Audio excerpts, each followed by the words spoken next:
Très chers auditeurs et auditrices, merci de rester fidèles à la 89.5 MHz, la radio Oasis Congo FM TV. Bienvenue à suivre cette session d'information qui commence par la météo.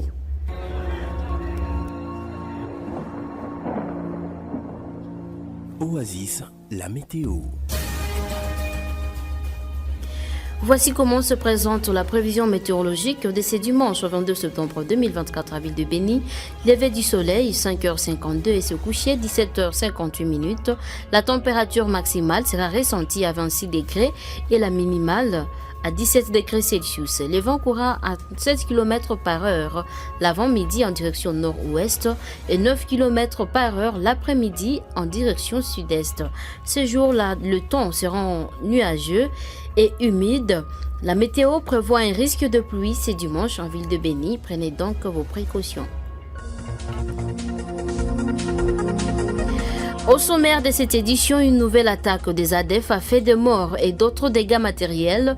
La société civile, la soirée de ce vendredi dans la chefferie de Babila Babompi à territoire de Mampasa, les autorités militaires sont appelées à mettre en place des mécanismes sécuritaires afin de protéger la population. Il est important de lever l'état des sièges au Nord Kivu et en Ituri pour laisser le militaire s'occuper de la sécurité de la population. Ces propos sont de Maître Achille Kapanga, ancien maire de la ville de Béni, ce samedi, qui déplore le fait que la situation sécuritaire va de mal en pis en dépit de cette mesure exceptionnelle. Nous parlerons de le début de cette session de formation de la Journée internationale de la paix qui se célèbre le 21 septembre de chaque année dans le monde entier. Je suis Charmante Siava à la présentation. Roger Moutoukalo est à la prise des sons et la mise en onde. Bienvenue à suivre l'intégralité. Jeune, ton avenir est plein d'espoir. Mais une seconde de plaisir sexuel peut le gâcher à jamais. Sois sage. La Journée internationale de la paix est observée chaque année partout dans le monde le 21 septembre. C'est sous le thème promouvoir la culture de la paix que celle-ci a été célébrée pour l'année 2024 à Ville de Béni. Aucune activité n'a été organisée pour la commémoration de cette journée. Celle-ci avait été adoptée par l'Assemblée générale des Nations unies afin de renforcer des idéaux de la paix tant au sein des nations contre le peuple.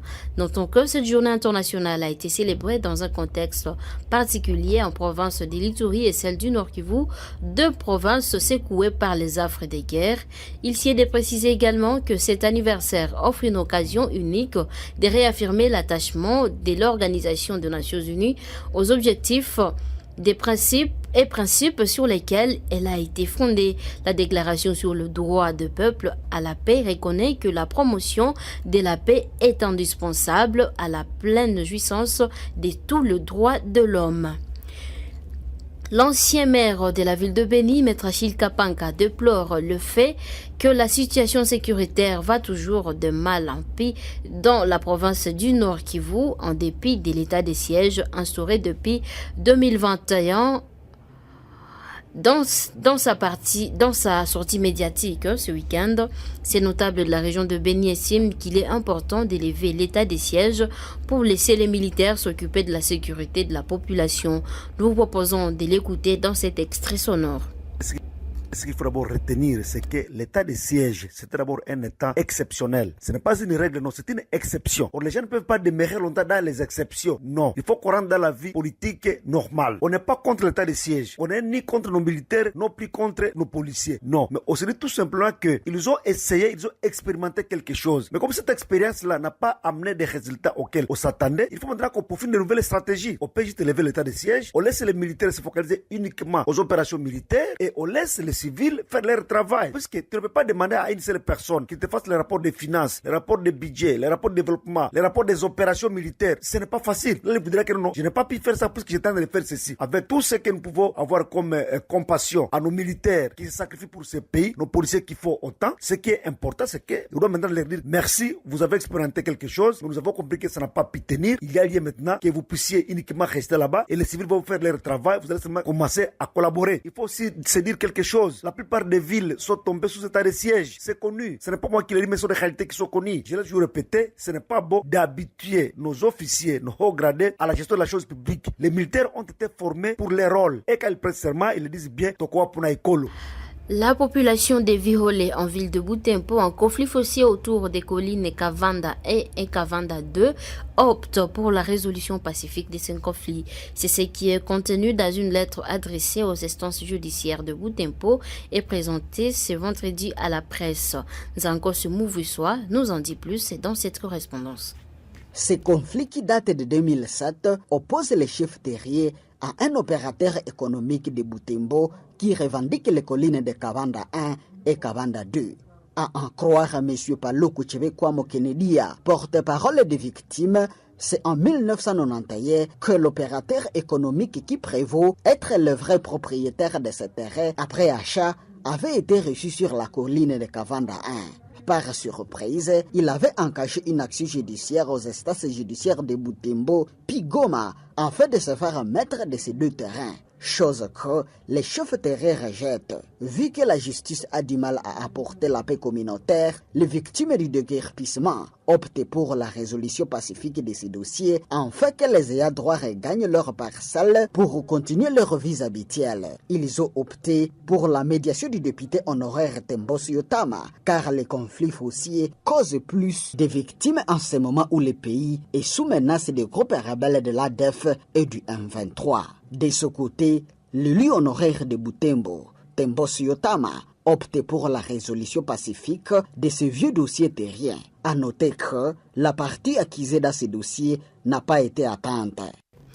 La situation sécuritaire est jugée relativement calme ces derniers temps à Kainama, entité située dans le secteur Benimpaoua, territoire de Beni. Cette affirmation a été faite ce samedi par Moussoubao Bennett, secrétaire du fonctionnel délégué dans cette partie de la province. À l'en croire, Kainama fait actuellement face aux défis liés au manque de moyens de communication, malgré cette petite accalmie qui s'y observe, tout en précisant que l'absence du réseau des télécommunications leur bloque parfois de transmettre des alertes aux autorités militaires. Celui-ci lance un SOS aux opérateurs œuvrant dans le secteur des télécommunications à bien vouloir implanter les antennes sur place pour faciliter la communication sur tous les plans. On l'écoute.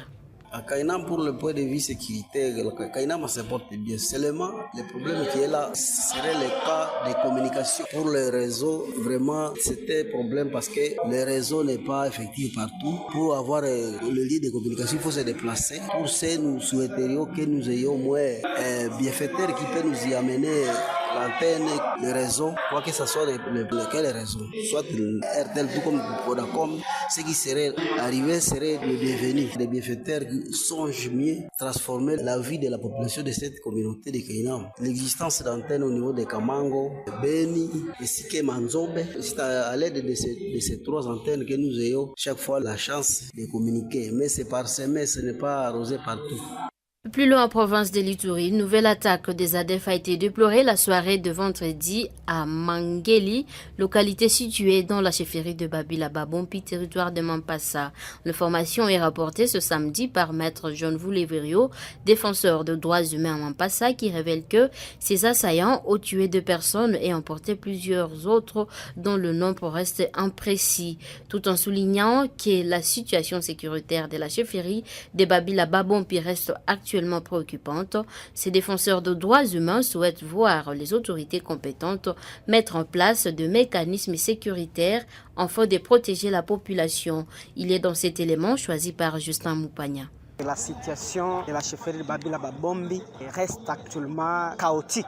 Étant attendu que les rebelles ADF sont déjà presque au pourtour de certains centres de la chefferie de Babila Babombi. À l'occurrence, la grande agglomération comme Biakato, Makumo, pour ne citer que cela. Et ce jour, c'est la localité de Mangeli qui a été attaquée par l'ADF. On compte déjà des morts et des personnes portées disparues. Un bon nombre d'agriculteurs, surtout de l'Est tout comme de l'Ouest de Biakato, n'ont plus accès à leurs champs. Une situation qui frise d'ailleurs la hausse des produits de première nécessité qui viennent certainement de différents champs qui sont actuellement assiégés par les rebelles ADF. Et très probablement, si rien n'est fait pour les grandes agglomérations de la chefferie de Babila Babombi, alors là, nous risquerons de voir l'agglomération comme Biakato, Makumo et partout ailleurs être attaquée par l'ennemi de la paix. Ainsi donc, les autorités devraient faire mieux pour stopper cette hémorragie dans cette région. C'est rassurer du fonctionnement dans la légalité de toutes les associations œuvrant à chefferie de Babila Babombi en Ituri. Voilà le deuxième volet de la présence de l'administrateur du territoire adjoint de Mampasa à Biakato.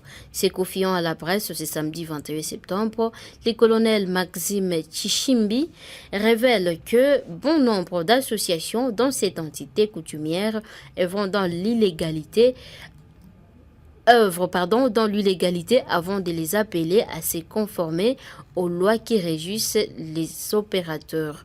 On l'écoute.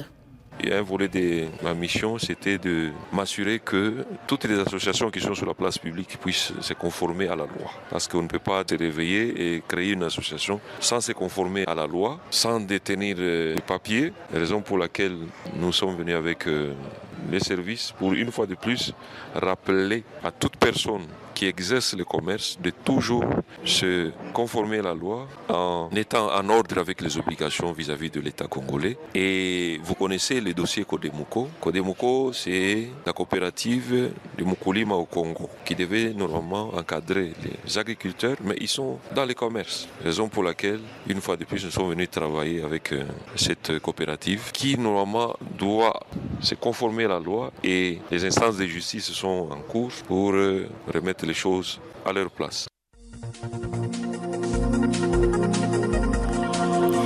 Messieurs et dames, c'est cette information qui me fait à ce journal qui a été présenté par Charmante Sierrava. Roger Moutoukalo était à la prise de soins et la mise en onde. Merci à vous de nous avoir suivis et bonne suite des programmes accompagnés de votre radio.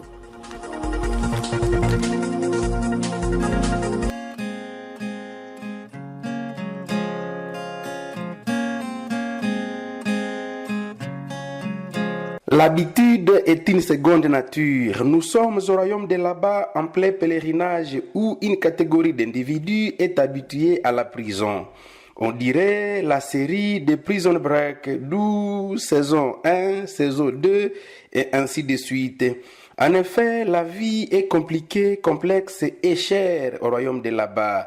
Une nation où tout est tellement cher. Coûts de communication, frais de transport et autres besoins de première nécessité. Seule la bière et les chanvres y sont moins chers, trouvables partout à n'importe quel moment. Aussi, le royaume de là-bas est une nation d'insécurité, une insécurité chronique dans certaines régions. À cela s'ajoute le chômage. Vous pouvez avoir des diplômes, oui, mais accéder à l'emploi est une exception avec un taux de chômage de près de 90%. Face à ce tableau sombre, certains gens ont trouvé d'autres solutions pragmatiques. C'est celle de vivre en prison. Car à prison, pas de cambriolage ni de bandits armés.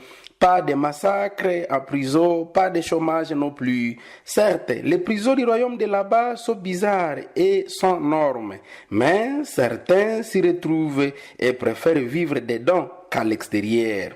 Par exemple, il suffit d'être capitaine de la prison, là on dépasse même un bourgmestre. Ainsi dit, la stratégie est de se faire arrêter et de se faire condamner, puis y aller et chercher un poste au sein du gouvernement interne de la prison dite centrale. Voyez-vous, les jeunes libérés par la grâce royale se mettent sur la rue dans une marche dite de dénonciation. Il sait très bien qu'il y a une police sans vergogne dans la cité, mais il y va quand même. Au bout des comptes, il est arrêté. Comme il est expérimenté de la prison, on le voit souriant et se faire escorter par la police pour retourner en prison. L'habitude est une seconde nature.